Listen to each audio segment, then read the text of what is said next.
ప్రభువైన యేసుక్రీస్తు అతి శ్రేష్టమైన నామంలో క్రైస్ట్ విట్నెస్ స్టూడియో క్రీస్తు సాక్షి ఛానల్ వీక్షకులకు ప్రభు పేరిట వందనాలు తెలియజేస్తున్నాను. నేటి వీడియోలో మనం మరో మిషనరీ బయోగ్రఫీ వినబోతున్నాము.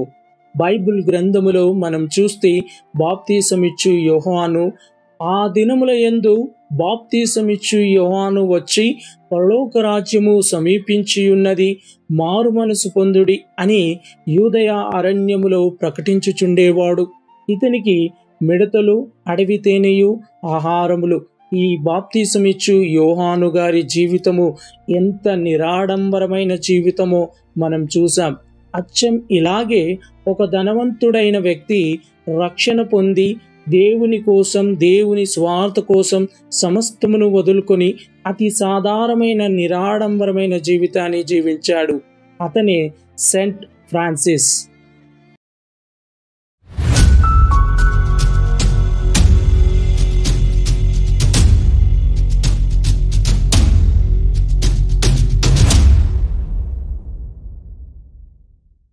ఫ్రాన్సిస్ 1181 సంవత్సరంలో ఇటాలీలో ఉంబ్రియా ప్రాంతములో అసిసి అనే పట్టణములో జన్మించాడు.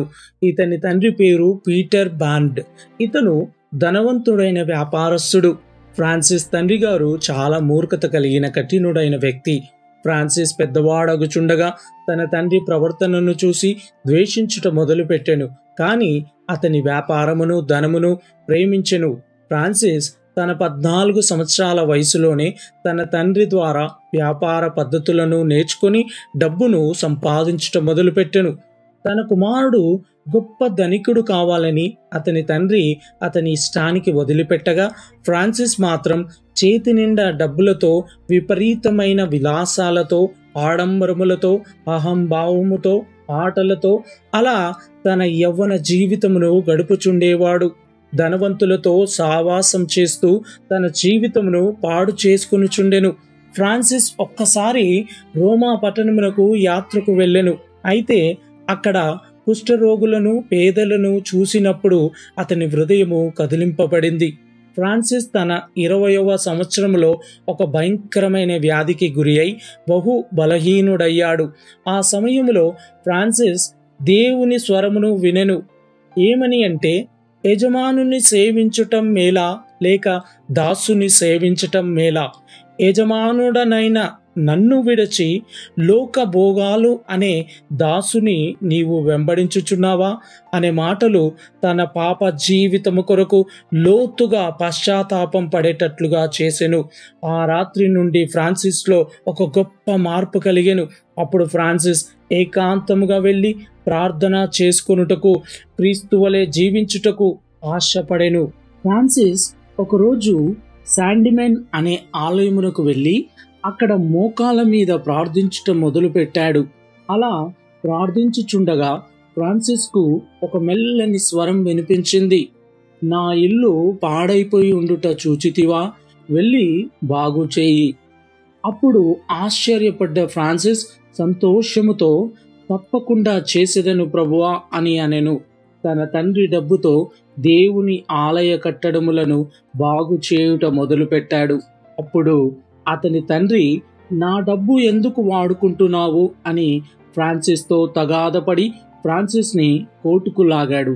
నీవు దేవుని సేవ చేయాలనుకుంటే నీ తండ్రి డబ్బును తిరిగి ఇచ్చేసేయ్ అని అక్కడ న్యాయాధిపతిగా ఉన్న బిషప్ గారు చెప్పారు. అప్పటికే అందరి దృష్టిలో పిచ్చివాడుగా పేరు తెచ్చుకున్న ఫ్రాన్సిస్ బహు చల్లటి వాతావరణంలో కూడా తాను వేసుకున్న వస్త్రాలను, ఆభరణములను, డబ్బులను తీసి తన తండ్రికి ఇచ్చివేశాడు. అప్పుడు ఫ్రాన్సిస్, ఇక నేను స్వేచ్ఛగా దేవుని సేవ చేసేదను, నా అవసరతల కొరకు పరలోకమందున్న నా తండ్రినే అడుగుదును అని అనెను. చేతిలో డబ్బు లేని ఫ్రాన్సిస్ రాళ్ళు, ఇటుకలు మొదలగు కట్టడ అవసరతలను అడుక్కునుచు పాడుబడిన ఆలయమును కట్టుచుండెను. ధనవంతుని కుమారుడై ఉండి కూడా ఆహారము కొరకు ఇతరులను అడుక్కుంటున్నందున కుటుంబము సిగ్గు తెచ్చుకుంది. 1280వ సంవత్సరం ఫిబ్రవరి నెలలో ఒక దినమున ప్రభువు సువార్త చదువుచుండగా పరిశుద్ధాత్మ చేత ముట్టబడెను.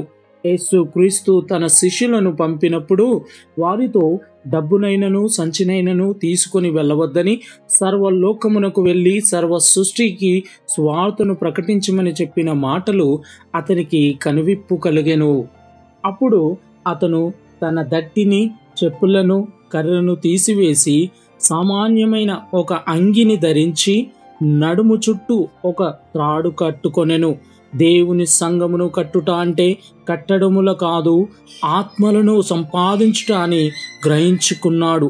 అప్పటి నుండి పాడైపోయిన సంఘమును గోడలను కట్టుట మాని స్వార్థను ప్రకటించుట ద్వారా ఆత్మలను రక్షణలోనికి నడిపించుట మొదలుపెట్టెను. ఫ్రాన్సిస్ అందరినీ ప్రభువు నీకు సమాధానమిచ్చునుగాక అని పలకరిస్తూ క్రీస్తు ప్రేమను ప్రకటించుచుండేవాడు. అంతవరకు ఫ్రాన్సిస్ని పిచ్చివాడు అనుకున్న మనుషులు అప్పటి నుంచి అతనిని గనునిగా ఎంచి అతని మాటలు వినుచుండేవారు. అలాగే అనేక మంది యవనస్తులు కూడా వారి ధనమును విడిచిపెట్టి ఫ్రాన్సిస్తో కలిసి దేవుని నీతిని, ఆయన రాజ్యమును వెదకుచుండేవారు. ఒక్క సంవత్సరములో 12 మంది సోదరులు ఫ్రాన్సిస్తో చేరారు. వారందరూ కలిసి అర్ధరాత్రి లేచి ప్రార్థించుచు ఉదయం నుండి స్వార్థను ప్రకటించుచుండేవారు. ఫ్రాన్సిస్ గారు ఒంటరి ప్రార్థనల ద్వారా శరీరేచ్ఛలను జయించేవాడు. తన శరీరమును గాడిద అని పిలుచుకుంటూ క్రీస్తు కొరకు లొంగదీసుకునేవాడు.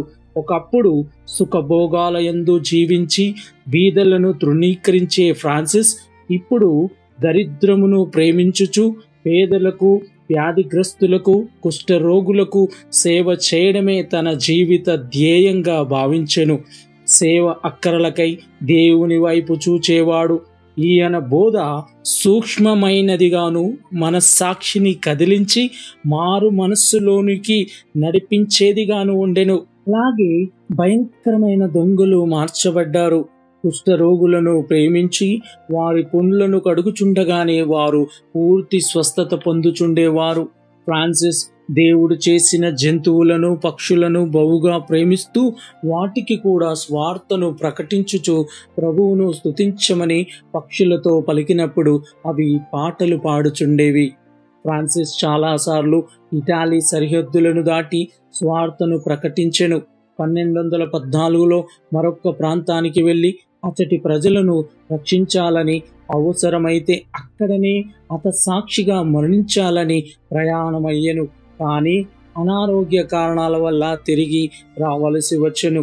1219లో పాలస్తీనాకు వెళ్ళి అక్కడి ముస్లింలకు సువార్తను ప్రకటించెను. కానీ ఫ్రాన్సిస్ ఆరోగ్యం మరింత క్షీణించి అతని కనుదృష్టి తగ్గిపోగా తిరిగి అసిసికి వచ్చెను.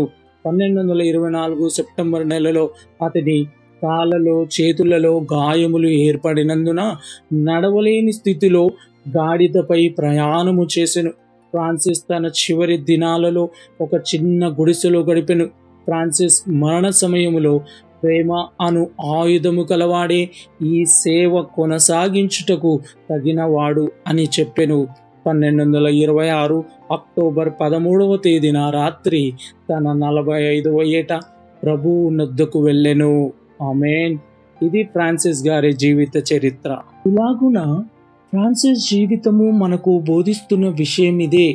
ఆడంబరాలకు పోయి జీవితాన్ని పాడు చేసుకోకుండా నిరాడంబరమైన జీవితాన్ని జీవిస్తూ క్రీస్తు కొరకు జీవిస్తూ రోగులపై, పేదలపై కనికరిస్తూ క్రీస్తు ప్రేమను ఇతరులకు పంచుకుంటూ అద్భుతమైన విశ్వాస యాత్రలో జీవిద్దాం.